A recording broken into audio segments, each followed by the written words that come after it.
Dari hasil peninjauan ini, sejumlah distributor mengaku memiliki stok minyak goreng curah yang cukup untuk disalurkan ke sejumlah wilayah di Sulawesi Selatan dan juga Sulawesi Barat. Selain itu, tim tugas pangan juga memastikan kualitas minyak goreng curah yang layak dikonsumsi.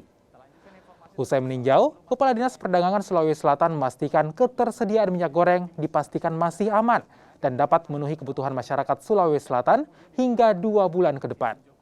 Selain itu, tim pangan Sulawesi Selatan juga mengimbau agar harga minyak goreng harus sesuai dengan arahan pemerintah yakni Rp14.000 per liter.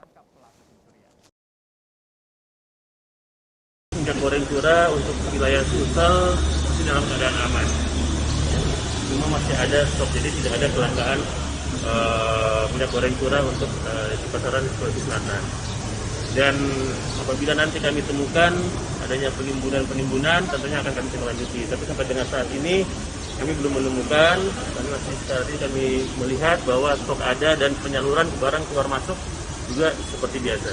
Menghimbau kepada masyarakat bahwa ketersediaan stok minyak ini insya Allah aman sampai dengan sebulan ke depan lagi. Nah, ini juga kita lakukan pembicaraan dengan komunikasi dengan pihak Kementerian Perdagangan untuk bagaimana agar supaya menghimbau juga kepada para produsen minyak yang ada di Jawa untuk secepatnya distribusi barang ada ke Sulawesi Selatan.